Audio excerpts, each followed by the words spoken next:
Hello friends, welcome back to રસોઈ house. Friends, આજે હું તમારી સાથે શેર કરીશ સેન્ડવિચની રેસીપી. આમ તો સેન્ડવિચ બધાને જ ઘરે બનતી હોય છે, બટ અલગ અલગ રીતે બનાવવામાં આવે છે.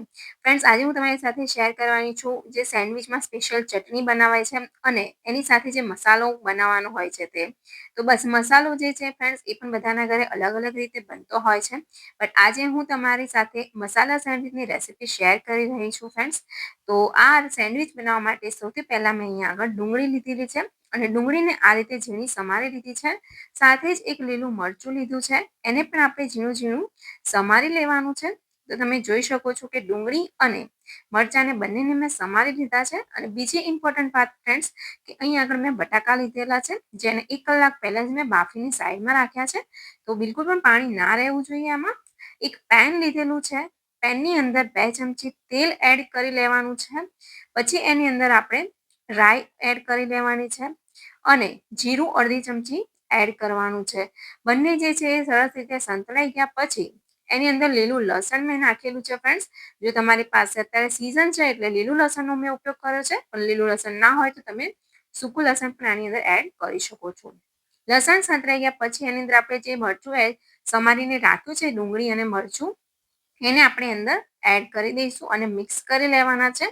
ફ્રેન્ડ્સ, તમે જોઈ શકો છો કે ગેસની ફ્લેમ જે છે આપણે થોડી સ્લો રાખવાની છે અને ડુંગળીને સાંતળી લેવાની છે. તમે જોઈ શકો છો કે એમાંથી જે પાણી જે છે એ છૂટી જાય. જો પાણી જે છે કે બિલકુલ પણ મોઇશ્ચર ના હોવું જોઈએ પાણી ડુંગળીની અંદર. આ રીતે સૂકી ડુંગળી થઈ જાય પછી આપણે એની અંદર થોડા મસાલા એડ કરી દેવાના છે. હળદર, મરચું નાખ્યું છે અડધી ચમચી, પિંચ જેટલી ધાણા જીરું પાવડર, ગરમ મસાલો એડ કરી દઈશું અને મીઠું એડ કરીને મિક્સ કરી લઈશું. અને પછી આ તમે ડુંગળી અને જે મસાલા છે એને મિક્સ કરી લેવાના છે. અને આ મસાલા જે છે એ બળી ના જાય એટલે થોડું પાણી અહીં આગળ એડ કરી લેવાનું છે મિત્રો. જેથી શું થાય કે આપણા જે મસાલા જે ડુંગળીમાં નાખેલા છે, એકદમ જે સૂકી ડુંગળી પડી જાય છે એની અંદર મસાલા જે છે બળી ના જાય. એટલા માટે આપણે થોડું પાણી એડ કરવાનું છે. અને ત્યાર પછી એની અંદર આપણે જે બટાકા નાખ્યા છે બાફીને, એ બટાકા એડ કરી લેવાના છે. તો બટાકાને અહીંયા આગળ મેં ટુકડા કરેલા છે.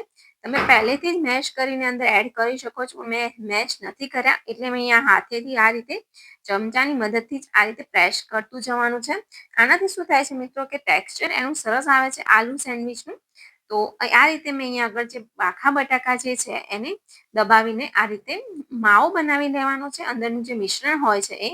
તો મિત્રો આમ તો બધી સેન્ડવિચ આપણે ખાતા જ હોય છે વેજીટેબલ ને વગેરે, બટ આ સેન્ડવિચની ફ્રેન્ડ્સ ખૂબ જ ટેસ્ટ એનો જે છે ખૂબ જ સરસ આવે છે.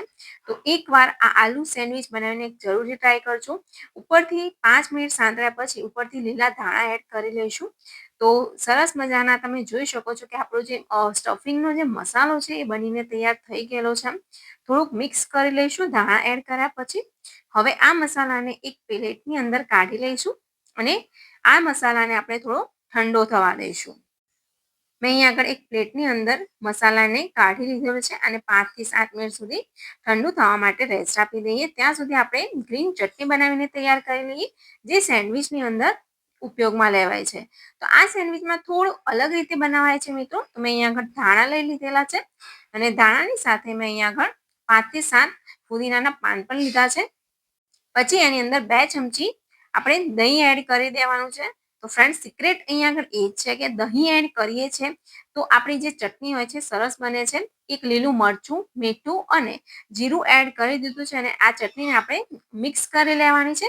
તો સરસ મજાની જે સ્પેશિયલ સેન્ડવિચની અંદર યુઝ કરવામાં આવે છે એ આપણી ગ્રીન ચટણી બનીને તૈયાર થઈ ગઈ છે. તમે જોઈ શકો છો બિલકુલ પણ એનો કલર જે છે એ આપણો બદલાયો નથી. ઘણીવાર શું થતું હોય છે કે ચટણી જે છે બનાવ્યા પછી કાળી પડી જતી હોય છે. તો એનું કારણ એ જ હોય છે ફ્રેન્ડ્સ કે આપણે આની અંદર થોડું દહીં એડ કરવાનું. જો દહીં એડ કરશો તો ચટણી જે છે બિલકુલ પણ કાળી નહીં પડે. તો અમે અહીંયા સેન્ડવિચ લઈ લીધી છે ફ્રેન્ડ્સ. 2 સેન્ડવિચ લીધી છે. તમને જો કિનારી ના ફાવે, જે રીતે બહાર મળતી હોય છે, તો આજુબાજુની જે કિનારી હોય છે એને તમે કટ પણ કરી શકો છો. મેં અત્યારે કટ નથી કરેલી. તો 2 સેન્ડવિચની સ્લાઇસ મેં લીધેલી છે. તો એક સ્લાઇસ પર આપણે ગ્રીન ચટણી લગાવવાની છે અને બીજી સ્લાઇસ ઉપર આપણે સોસ લગાવવાનો છે. તો સોસ તમે તમારા મરજી પ્રમાણે વધુ કે ઓછો લગાવી શકો છો. પણ ઓછો લગાવો તો મિત્રો, કારણ કે બ્રેડ જે છે એ થોડી પોચી પડી જાય છે. એટલે બને ત્યાં સુધી થોડો ઓછો સોસ લગાવવાની ટ્રાય કરવાની અને લેયર એકદમ પાતળું રાખવાનું. પછી આપણે જે મસાલો બનાવીને આપણે તૈયાર રાખેલો છે, જે આલુનો મસાલો તૈયાર રાખ્યો છે, એની પણ એક લેયર બનાવી લેવાની છે. આ રીતે ફ્રેન્ડ્સ તમે જોઈ શકો છો, બને ત્યાં સુધી થોડીક પાતળી લેયર રાખવાની. હવે આપણે ઉપરથી ડુંગળી અને ટામેટાની સ્લાઈસ મૂકી દઈએ. તમારી પાસે બીજા વેજીટેબલ્સ હોય તો પણ એડ કરી શકો છો. ઉપરથી આપણે થોડો ચાટ મસાલો એડ કરવો હોય તો પણ તમે નાખી શકો છો. તો આને આ રીતે બીજી સેન્ડવીચથી દબાવી દેવાનું છે. હવે ફ્રેન્ડ્સ અત્યારે હું તવા પર આ સેન્ડવીચને શેકી રહી છું. પણ તમારી પાસે જો ટોસ્ટર હોય કે ગ્રીલર હોય તો એની અંદર પણ તમે શેકી શકો છો, ગ્રીલ કરી શકો છો. બટ અત્યારે હું અહીંયા આગળ તવા પર શેકી રહી છું સેન્ડવીચને. અને મિત્રો ખાસ વાત ધ્યાન રાખવાનું છે કે તમારી પાસે જો ચીઝ બટર એડ કરવું હોય તો પણ કરી શકો છો.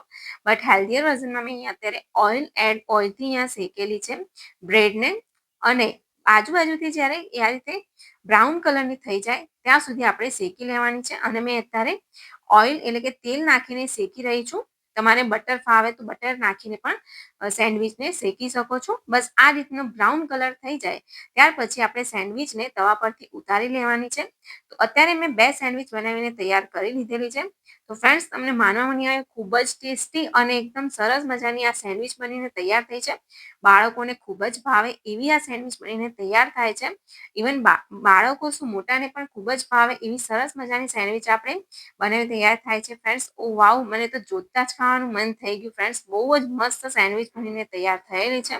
તમે જોઈ શકો છો કે અંદરનું સ્ટફિંગ પણ એકદમ સરસ મજાનું લેયર્સ એના દેખાઈ રહ્યા છે. હવે પ્લેટને હું અહીંયા લીધેલી છે અને એને સર્વિંગ પ્લેટમાં આપણે એને સર્વ કરી લઈએ. તો જોતા જ ખાવાનું મન થઈ જાય એવી આપણી આલુ સેન્ડવીચ બનીને તૈયાર થઈ ગયેલી છે મિત્રો. તો તમને આ રેસીપી કેવી લાગી ફ્રેન્ડ્સ, મને કમેન્ટ કરીને જરૂરથી કહેજો. તો તમે જોઈ શકો છો કે અહીંયા આગળ હું સર્વ કરી રહી છું પ્લેટમાં. તો અને સોસ સાથે અને સાથે અથવા ગ્રીન ચટણી સાથે તેને તમે સર્વ કરી શકો છો. હવે મસ્ત ફ્રેન્ડ્સ તમે જોઈ શકો છો સરસ મજાની સેન્ડવીચ બનીને તૈયાર થઈ ગઈ છે. અને જો તમે મારા વિડીયો ગમતા હોય તો લાઈક, શેર અને સબસ્ક્રાઈબ જરૂરથી કરજો. પોતાના ફેમિલી ફ્રેન્ડ્સ, આપના પોતાના જે ગ્રુપ છે બધે વગેરે પણ જગ્યાએ તમે મારા વિડીયોને શેર કરજો ફ્રેન્ડ્સ. મને સપોર્ટ આપો. જો વિડીયો ગમતા હોય તો લાઈક, શેર, સબસ્ક્રાઈબ જરૂરથી કરજો. આવા જ વિડીયો હું રોજ તમારી માટે લાવતી રહું છું. વિડીયો સારો લાગે તો લાઈક કરી દેજો. Bye bye.